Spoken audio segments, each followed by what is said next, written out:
Live out there. Hello, everyone in Facebook land. Thank you for joining us for another journey as my buddy Paul Lucido and I take a journey through Jay Doran's 30 Days of Thought. Today, we're covering Dark Companion, which, if I don't know if you picked this one knowing that we were going to be going through, this global crisis where we were going to need to have an excerpt like this to focus on. But before we get started, I'm going to read the excerpt and I'll pass it on to you. You'll give your feelings about the Dark Companion. So hold on for a sec. Let's go past my weird notes. I got weird on this one. Every dream we have dreamed, mixed with all our hopes, are merely on the other side, and all we must do is turn the knob and pull ourselves to salvation. Dark Companion, take it away, Mr. Lucido. Interesting. So we just did one recently that kind of spoke to the dark side a little bit too, or like pulling from that place. Okay, so let's just get started without wasting any time here. So the Dark Companion, and I know I was making Dexter references in the last piece that we did about the Dark Companion. Interesting, and then here it is right here. So look at, from pain comes purpose. This is about embracing, again, some of the darkness, some of the insecurity, some of the fears, some of the anxieties, the things that tend to plague us that in many instances actually keep us from literally moving forward. I would say for most people, I'll speak for myself, a big fear is just the fear of, failure, the fear of not being able to accomplish something, the fear of perhaps not being smart enough or not being able to keep up, not being able to contribute. All these different things over the years can really break your spirit. And if you let it seep in, it could really affect your self-esteem, your self-worth, your self-image. All these things play into it. When we're much younger, we have our parents, we go back to childhood, help to shape us. There are people that come into our lives, hopefully positive influences, hopefully people that help mentor us, build our spirits, put wind in our sails, and keep us moving forward. If you read Jay's story and you go back to his actual story, his life story, he came from a very, very, very dark place, as he said. And this plagued him. Right through his pre-teens and probably even his early adulthood. I mean, Jay is all of 29 years old, but probably a good 10 years ago he was probably fighting a lot of this still. And what happens is sometimes we let that seep in. We got stuff in the basement. And even though we try to outrun it, we try to outwit it, a lot of times it still affects us. It actually could prevent us from moving forward. Now, with that being said, I believe what is being conveyed in this particular topic is how do you embrace that? How do you use that as catalyst to move you forward, Andrew? How do you use it in a way where you could actually go, you know what? I'm breaking the shackles of this. I'm not going to let it get me down. I'm going to use this as motivation to be better. I'm going to use this as motivation to prove to myself that I could overcome this, that I could be more than meets the eye, that I'm not just a Robin. I can be a Superman or a Batman, if you will. If you remember, I'm going back right on. I'm going back to subjects that when I read everything that Jay writes, as I read more and more of these chapters, as do you start to see how everything kind of threads together. Yeah. So how about we just kind of spin from there? Let's just kind of kick it around and have some general discussion about it. Yeah, so it's interesting. So you talked about actually other people, and I think that's important. But here's the other thing. I think actually it's our head. It's the battle that goes on in our head, that decides, am I going to, and really, I got to admit, for a couple of days, in the last few days where I woke up and I'm just like, wow, what's the purpose of actually even getting up? We're going through this dark time. So yes, Jay talks about how I think it was he was 3 months old and he was brought to the police station. That was his early days of living. And fortunately things turned out good. But something. I mean, we're right now all going through this a really dark time that could really get us down. But it's the time like this where we, like the Phoenix City references, that we could, rise from the ashes and be the leaders in our community, be the leaders in our industry, be the leaders in our organization, be the leaders in our family. Just to understand actually that whatever what's going through right now, it's ugly. It might get uglier. There's, fortunately in the mortgage business, we have this weird thing where we know actually we're going to be having a refi boom soon. And, we've already experienced a little bit of it, but we're in this weird juxtaposition where, the world is just going through this massive crisis. And we have to, do what we need to do to be positive, to again rise from the ashes like the phoenix. I actually wrote down some notes on this one.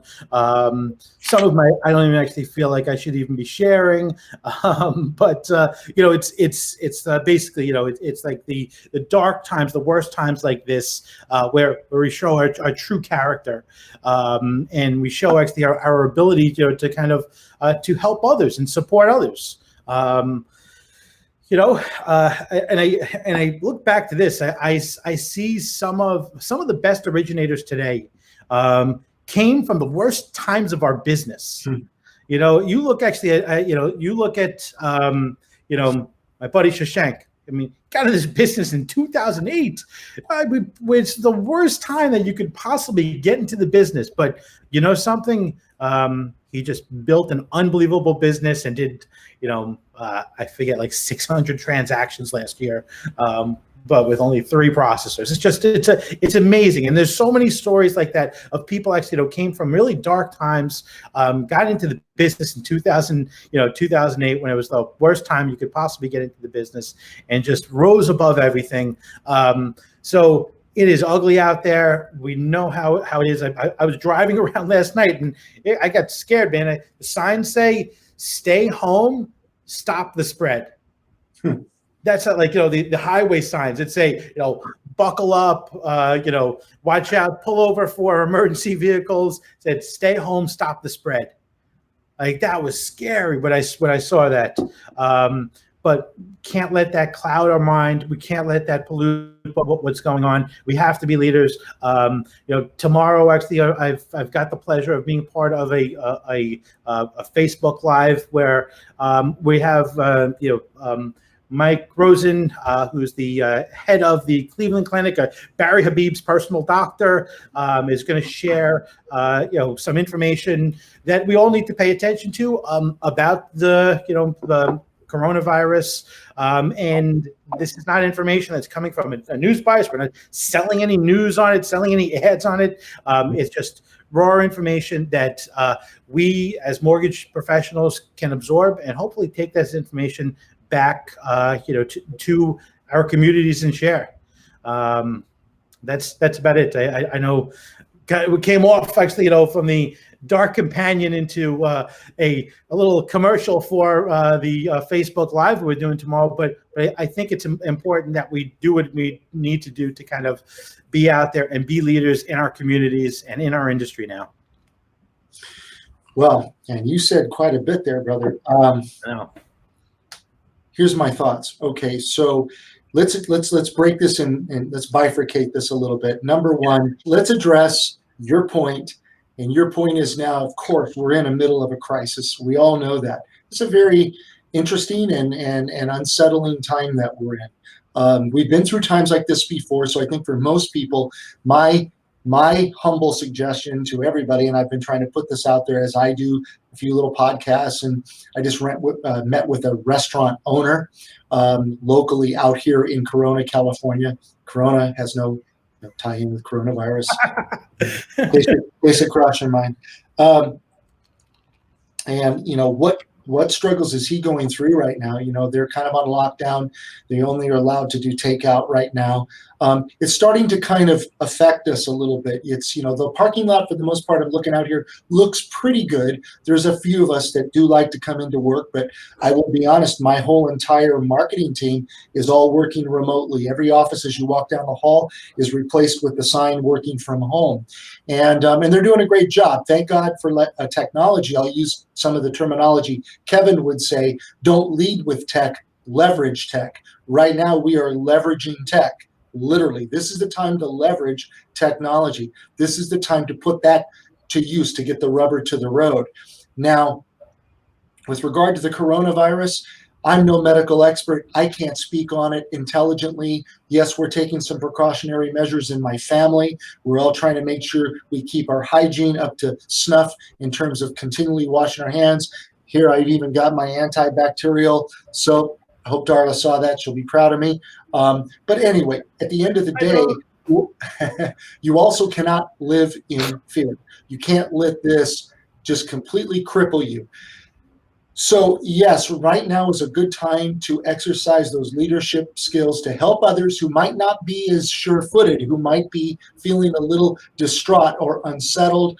If you are one of those people that has the ability to compartmentalize and able to find the good and find a path to help others, then go do that. Now, let's bifurcate all of that from the main message of the book, because Jay did not write this with the coronavirus in mind. What Jay is talking about here is in life in general, we all harbor feelings. We all harbor a darkness. We all harbor, I want to say, insecurities that sometimes we have tried to suppress, outgrow, push aside, compartmentalize, whatever you want to say. The idea is, instead of pushing it down and ignoring it, get your arms around it, let it become fuel to be the better version of you, to get you past that, put that in the rearview mirror and move forward. And I think that's exactly, Andrew, what Jay has done up to now. He had a lot of, excuse my French, shit to put into the rearview mirror, to put it behind him, and now he's moving forward. He's coming into his own. He's able to speak. You know, what is his whole thing? Read to think, listen to what is unsaid, write to develop, and speak to let go. That little exercise is actually something that now you and I have been practicing. We've gotten past the discomfort. We've gotten comfortable with being uncomfortable. And it goes beyond just being on camera. It's about, what are you going to say? Okay. And can you say it, you know, in a way that will resonate with other people, so to speak? So these are all the things that we have to kind of look at. So to me, yeah, there's something to be said about the dark companion. And let me tell you this, I know a lot of people in my life, family members, other people that came from nothing, that have had a very dark pre-existence, that have able to overcome that. And now it's kind of like the old saying, you got nothing to lose and everything to gain. Sometimes it's more difficult for people who've been given a lot, who've been provided a lot. They're a little more shy about losing anything. So they tend to hang on. They tend not to move outside of their comfort zone, outside of the circle. Okay. So there's an old saying. It's not an old saying. It's a great saying. Stephen Covey, and I still have the book, 7 Habits of Highly Effective People, always said, by increasing your circle of influence, you decrease your circle of concern. It speaks to the same adage that we're talking about here. So if you imagine, here's your circle of concern. It's this big. But inside is the circle of influence. But as you start to increase the circle of influence, the distance between the two spheres is getting thinner and thinner, because now your influence is overshadowing, it's overcoming your concerns. And that's really where we need to be, all of us. Not easy to do. I get it, but it can be accomplished. Yeah. That's great. So listen, I'm sorry, hearing beeps in the background, a little distracting sometimes being at home. So yeah, listen, We're getting some Thank interesting. you, Alexa. Appreciate it. Cancel a reminder. Hey, I'm looking and I'm seeing some of the things come in. I see Jenna. Jenna. Hi, Jenna. Yes, we are all in this together. Hi, Hey, George Duarte. You're funny, Andrew. Yeah, let's look for opportunities. I agree, Jenna. And, I want to go back since I see her name on there. For those that might be listening for the first time, this is the book that we are referring to, 30 Days of Thought by Jay Doran, edited by the brilliant Jenna Silverman. She is the one that went through and made sure everything makes good sense, that Jay's thoughts were coherent and easy for us to assimilate. And understand and then assimilate. So anyway, thank you for all that you do, Jenna. We appreciate you. And of course, Jay, amazing job that you do, buddy. I'm a huge fan. I know Andrew's a huge fan. You've helped us reshape our journey, as I like to say. Yeah. Fantastic. All right. Well, we've kept him here for 15, almost 16 minutes now. So thank you for watching. Really, really appreciate it. And let's do this again next week. Hopefully we can find another, dark thing, which, actually the interesting thing, I was going to throw this in there. Something you said actually made me think of like the companion is like our friend. Like this darkness is the thing, because Jay wouldn't be, the person he is. First, Jay wouldn't be the person he is without, Jenna editing and making sure actually his message gets out there properly. But without actually, the troubles that he went through, without the darkness that he went through, he wouldn't be able to help so many people, so many, top executives, so many corporations that he works with, and there's so many people out there that made that big jump from having nothing, from living in poverty, to becoming, uber successful, to their wildest dreams.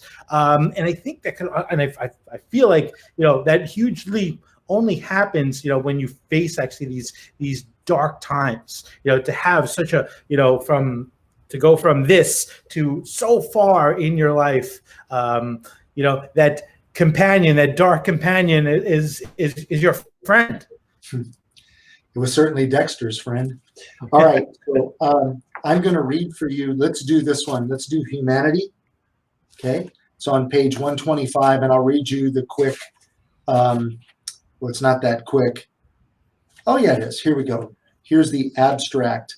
Humanity is birth and death, and culture is the expression of both, into which we define our subjective into the agreed objective. Okay, humanity is birth and death, and culture is the expression of both, into which we define our subjective into the agreed objective. I like that, agreed objective. Humanity by Jay Doran. So we'll read that. That'll be our next one. Hopefully we can do that next week. I look forward to that, buddy. I look forward to continuing this with you. And by the way, I kind of messed up on our last reading. I think I might have said we've done 26 episodes. We've actually done a total of 28. This is our 29th episode, 22 of which we did in 2019. So we're already on our way, brother. And we're staying committed. And I hope that does Jay proud to know that we care. We care enough to want to learn, expand our minds a little bit, and be the better, new and improved versions of ourselves. Yeah, fantastic. All right. And with that, we're going to sign off. Thank you, everyone. Thank you.